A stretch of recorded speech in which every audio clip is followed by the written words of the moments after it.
Hello friends, आकर्ष bag house में आप सभी का स्वागत है। आज के वीडियो में हम प्लाजो पैंट की कटिंग और स्टिचिंग सीखेंगे।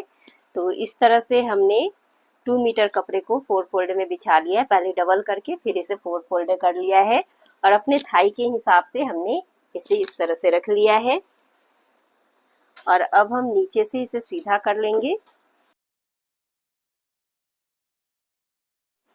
तो अब फ्रेंड्स, प्लाजो पैंट की लंबाई 35 इंच है, तो इस तरह से हम 35 इंच पे एक मार्क कर लेंगे और यहाँ भी अब हम सीधा कर लेंगे। हमने यहाँ सीधा कर लिया है और ऊपर हमें 2 इंच इलास्टिक के लिए लेना है, तो इस तरह हम 2 इंच ऊपर इलास्टिक के लिए ले लेंगे। इस तरह से यहाँ से हम कपड़े को कट कर लेंगे। फ्रेंड्स, हिप का मेजरमेंट 40 इंच है, तो उसमें हम 5 इंच लूजिंग ऐड करेंगे, तो 45 इंच हो गया। 45 इंच को 4 भाग में हम डिवाइड करेंगे तो 11.25 इंच हो गया। तो 11.25 इंच हम इस तरह से यहाँ से मार्क कर लेंगे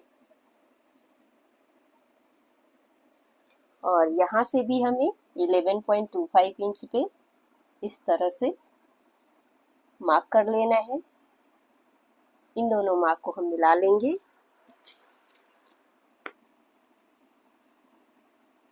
इस तरह से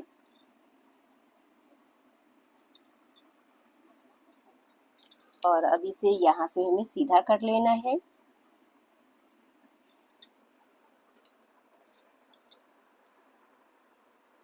और इस तरह से 1.5 इंच इस तरह मार्क कर लेंगे और अब इसे हमें यहाँ से गोलाई दे देना है।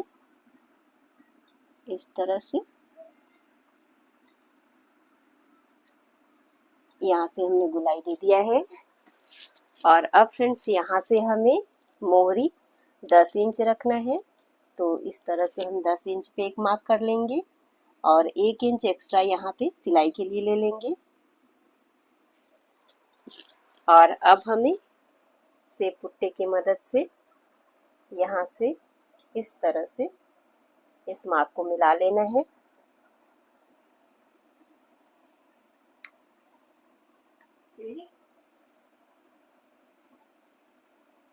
इस तरह मिला लेने के बाद फ्रेंड्स, इस तरह से हमने अपने प्लाजो पैंट की मार्किंग कर ली है। अब इसे हम कट कर लेंगे।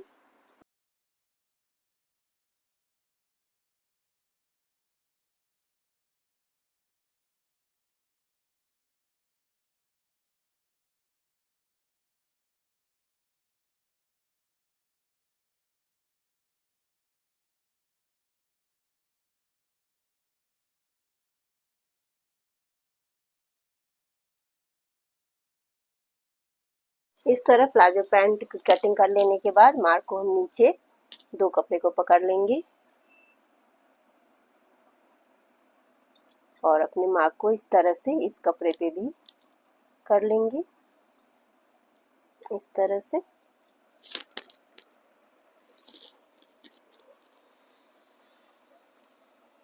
इस तरह से हमने मार्क को कर लिया है और अब कपड़े को इस तरह से खोल लेंगे। उससे पहले फ्रेंड्स, यहाँ से हम सेंटर कट कर लेंगे और अब इस कपड़े को इस तरह से खोल लेंगे। हम यहाँ से 1 इंच पे मार्क करेंगे और अब इस मार्क को इस तरह से रखते हुए यहाँ से मिला लेंगे और एक मार्क कर लेंगे। ये वाला भाग हमारा सीधा हो जाएगा। इस तरह से हम मार्क कर लेंगे और इसे हम कट कर लेंगे, तो ये फ्रंट भाग हो जाएगा हमारा।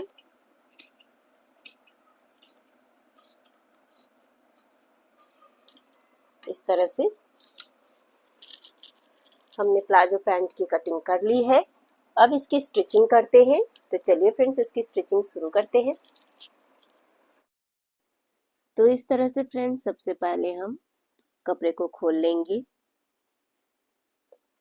और अब सबसे पहले हम म्यानी की सिलाई करेंगे। जैसे हमने कट किया है वैसे ही दोनों तरफ के म्यानी को, यानी कि फ्रंट और बैक तरफ के म्यानी को हम जोड़ लेंगे। इस तरह से म्यानी को सिल लेने के बाद उल्टे तरफ से अब सीधा तरफ से इसे हम इस तरह से करके सिलाई करते हैं तो मजबूती बनी रहती है और हमारा प्लाजो पैंट की फिटिंग भी बहुत अच्छी आती है।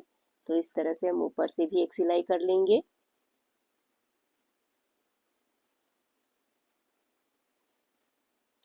और अब फ्रेंड्स दूसरे तरफ की म्यानी को भी इसी तरह से हमें सिलाई कर लेनी है।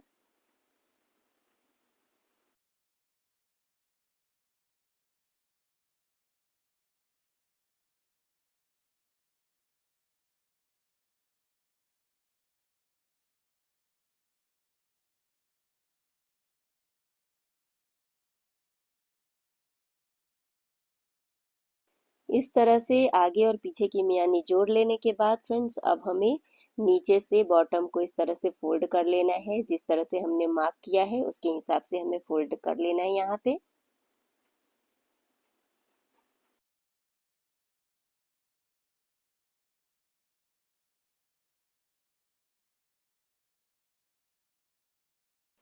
और अब दूसरे तरफ के बॉटम को भी हमें इसी तरह से पहले माप लेना है और फिर इसे भी अब हम फोल्ड करके सिलाई कर लेंगे।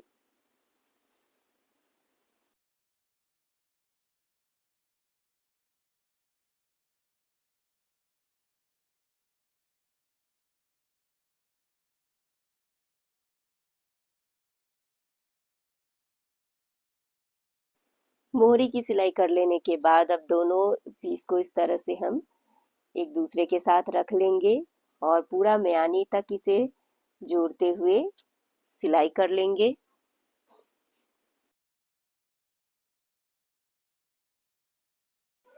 म्यानी तक सिलाई कर लेने के बाद अब दूसरे बॉटम को भी इसी तरह से हमें एक दूसरे के ऊपर रख लेना है और पूरे यू में हमें सिलाई कर लेना है।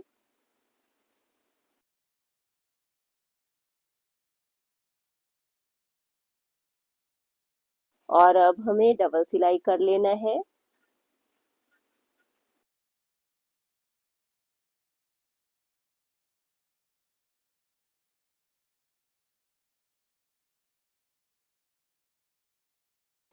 और लास्ट काम फ्रेंड्स अब हमें पैंट में क्या करना है कि ऊपर की तरफ इलास्टिक लगाना है। तो इस तरह से हम 2 इंच पे मार्क कर लेंगे और फ्रंट साइड से ही इस तरह से अब हमें 3 इंच बीच में छोड़ देना है और पूरे गोलाई में इस तरह से सिलाई कर लेना है। सिर्फ इलास्टिक लगाने के लिए 3 इंच हमें छोड़ना है और पूरे गोलाई में इस तरह से हम सिलाई कर लेंगे।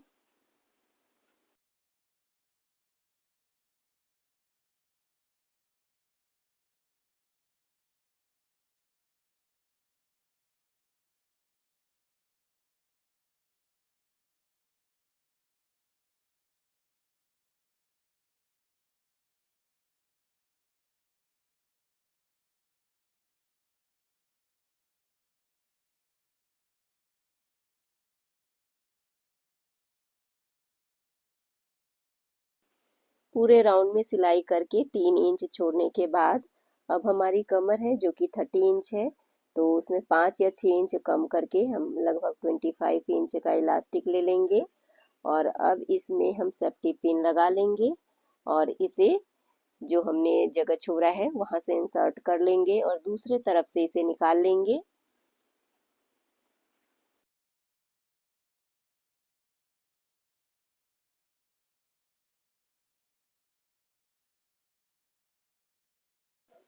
इस तरह से फ्रेंड्स हमने दूसरे तरफ से इलास्टिक को निकाल लिया है और अब इन दोनों को साथ में रख के इसके ऊपर डबल और ट्रिपल सिलाई करते हुए इसकी सिलाई मजबूती के साथ कर लेंगे और अब इसे भी हम अंदर के साइड डाल लेंगे और जो हमने 3 इंच छोड़ा है जगह और अब उसके ऊपर भी अब हम सिलाई कर लेंगे। रबर को हल्का सा फोल्ड करेंगे और यहाँ सिलाई कर लेंगे।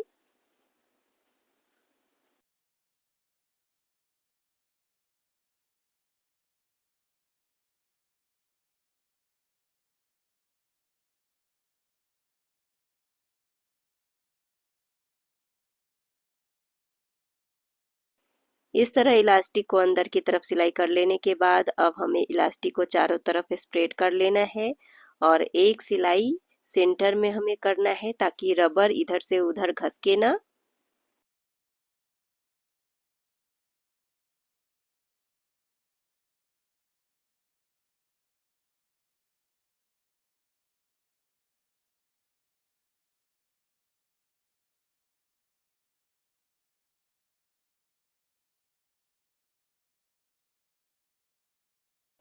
इस तरह से फ्रेंड्स हमने सेंटर में प्लाजो पैंट की स्टिचिंग करके प्लाजो पैंट की स्टिचिंग कंप्लीट कर ली है। आप देख सकते हैं ये प्लाजो पैंट बनके तैयार हो गया है बहुत ही आसानी से।